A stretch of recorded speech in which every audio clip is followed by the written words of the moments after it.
اس وقت تو میں پرامن جلوس میں گیا تھا. خان صاحب دوبارہ کال دیں گے تو میں بتاؤں گا جو خیبر پختونخوا کی فورس ہے وہ میں استعمال کروں گا. ہم نہیں چھوڑیں گے ان کو. اس وقت تو میں پرامن جلوس میں گیا تھا.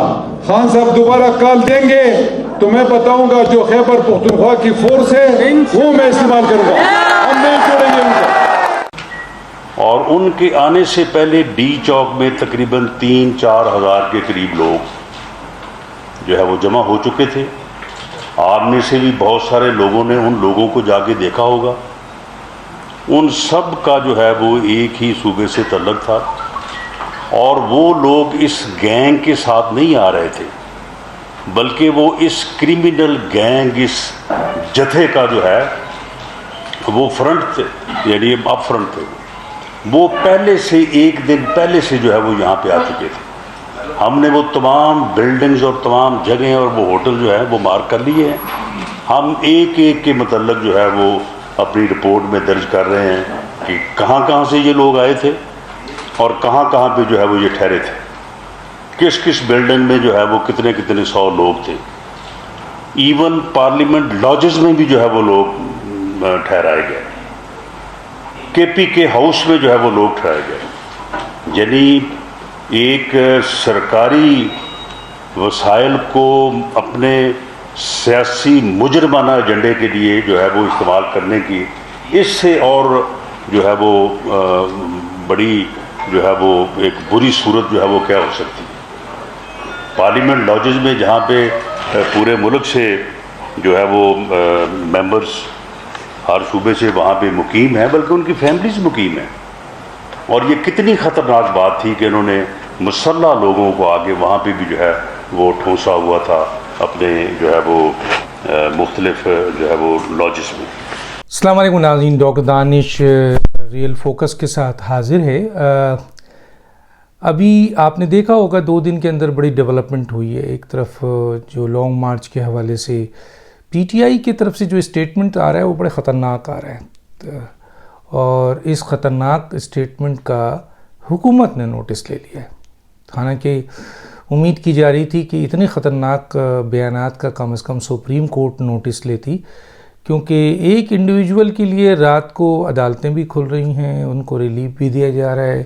اور عمران خان کے لانگ مارچ جس میں شیخ رشید، اسد عمر، فواد چودھری جیسے لوگوں کی، اور عمران خان خود کہہ رہے ہیں کہ یہ خونی لانگ مارچ ہوگا، لیکن لانگ مارچ پہ سو موٹو نوٹس اس طرح نہیں لیا گیا، بلکہ ایک پٹیشن کے اوپر فیصلہ دیا گیا اور ایکسٹرا آرڈینری فیور دی گئی. میں نہیں کہہ رہا، لوگ کہتے ہیں کہ عدالتوں کی طرف سے.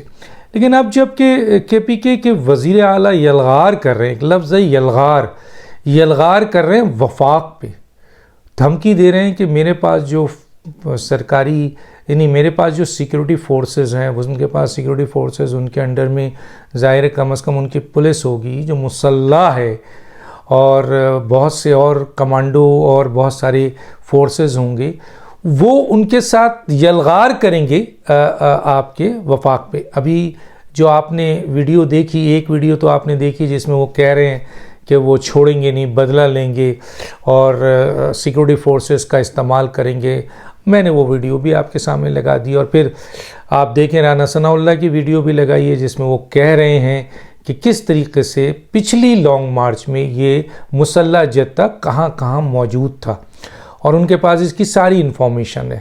اب اس صورتحال میں عوام کو اس بات پہ بڑا وہ تھا کہ بھائی حکومت اتنے بڑے بڑے بیانات پہ جو محمود خان جو وزیر اعلیٰ نے لیا ہے، عمران خان نے کہا کہ عمران خان نے اقرار کیا اپنے ایک انٹرویو میں کہ جناب اسلحہ تھا ہمارے لوگوں کے پاس اور کلیش بھی ہو سکتا تھا.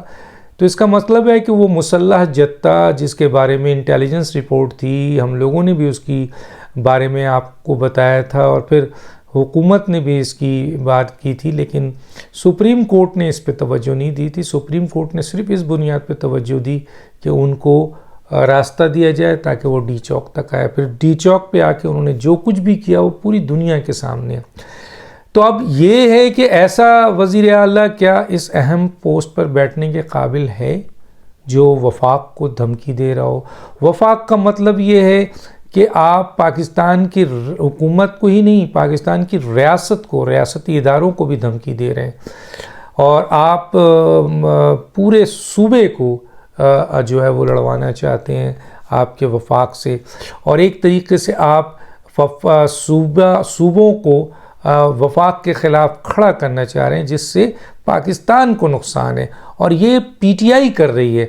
پاکستان کی ایک ایسی جماعت جو اپنے آپ کو کل سیاسی جماعت کہتی تھی، اور بے شک ان میں بہت سارے سیاسی سوچ کے لوگ موجود ہیں، لیکن ابھی جو حالات پیدا ہو رہے ہیں ان کے لحاظ سے تو یہ ایک دہشت گرد جماعت، ایک عسکری جماعت بنتی جا رہی ہے، جس کے اندر مسلح جتھے بھی ہیں، ان کے لیڈر بھی مانگ رہے ہیں، اور وہ یہ دھمکی بھی دے رہے ہیں، اور سرکاری مسلح جو لوگ تھے ان کے ذریعے پہلے بھی فائرنگ کرائی ہے، اور اب باضابطہ کہا گیا ہے کہ ہم چھوڑیں گے نہیں، بدلہ لیں گے. وہ جو آزادی مارچ میں آپ کے رانا ثناء اللہ کون ہے بھائی؟ رانا ثناء اللہ ایک وزیر ہیں جو وفاق کی نمائندگی کرتے ہیں، اور وہ کوئی اپنی رائے تو نہیں ٹھوس سکتے. یقیناً ان کی ذمہ داری ہے کہ وہ لا اینڈ آرڈر سچویشن کو مینٹین کریں، اور اس سلسلے میں وہ جہاں تک جا سکتے ہیں جائیں. کیا عمران خان نے لبیک، تحریک لبیک پاکستان والوں کو اس سے زیادہ نہیں آپ کے زد پہنچایا، آنسو گیس مارے؟ بلکہ ان کے تو 20 لوگ شہید ہوئے، سینے پہ گولی چلی تھی، تو وہ کس سے بدلہ لیں؟ اور وہ تو بہت بڑے مقاصد پہ نکلے تھے، اور آپ تو اقتدار کے حصول کے لیے نکلے ہیں. آپ ملک میں انارکی پھیلانے کے لیے نکلے، خانہ جنگی پھیلانے کے لیے. اب ان کے وزیر ہوں، مشیر ہوں. میری بات ہو رہی تھی پی ٹی آئی کے چند اہم لوگوں سے جو سیاسی سوچ کے حامل ہیں. وہ بہت افسردہ ہیں، وہ بہت تکلیف میں ہیں.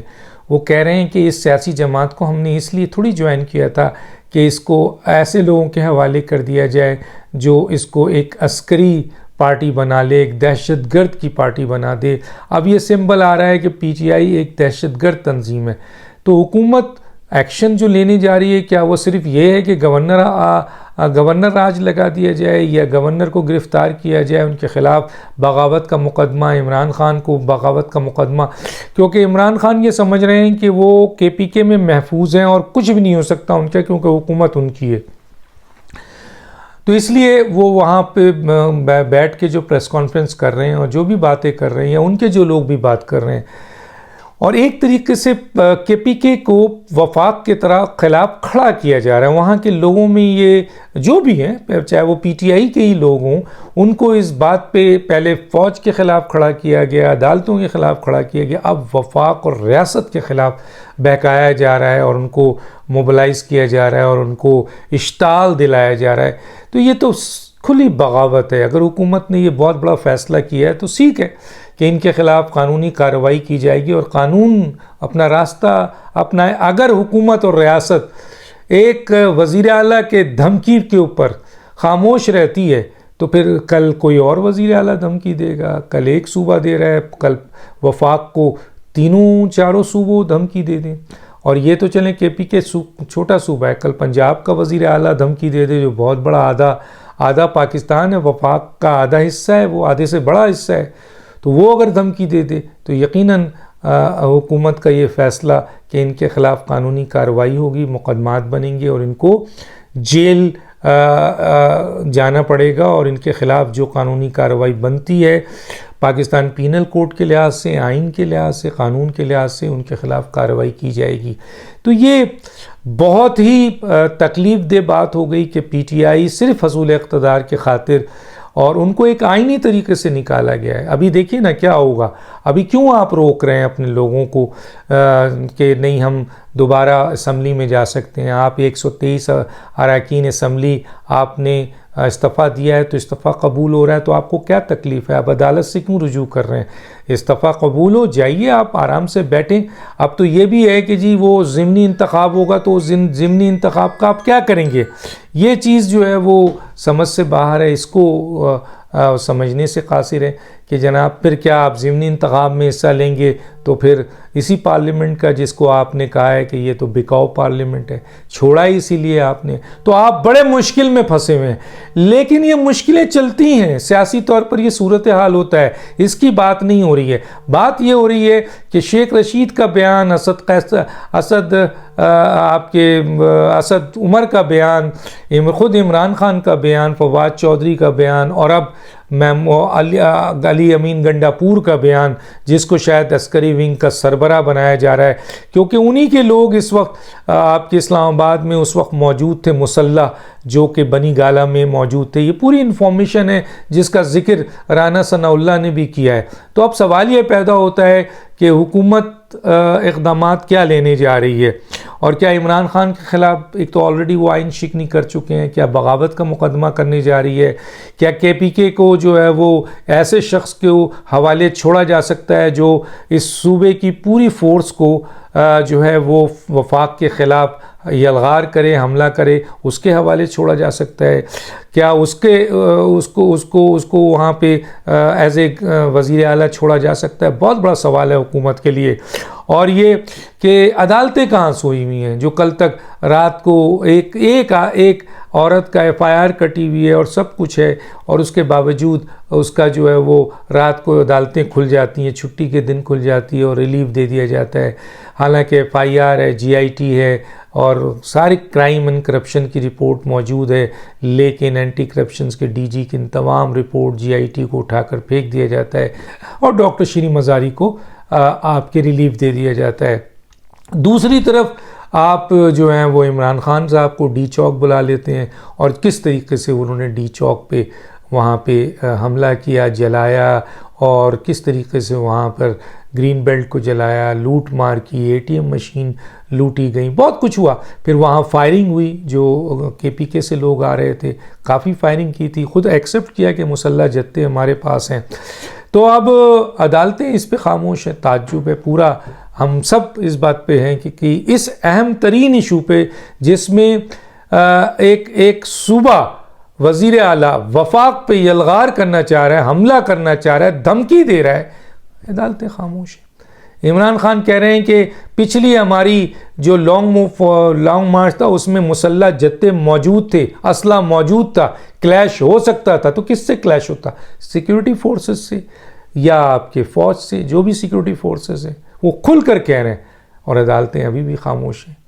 تو عدالتوں کو ان بیانات کے بعد کیا کرنا چاہیے؟ کیا کوئی ایکشن نہیں لینا چاہیے؟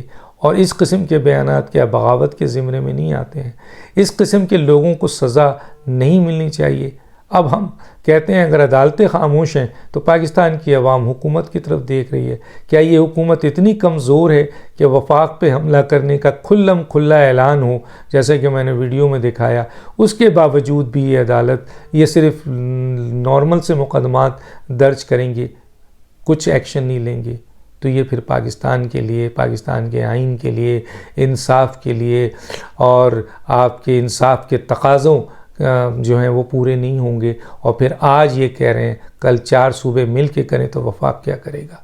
ڈاکٹر دانش کو یاد دیجیے۔ اللہ حافظ۔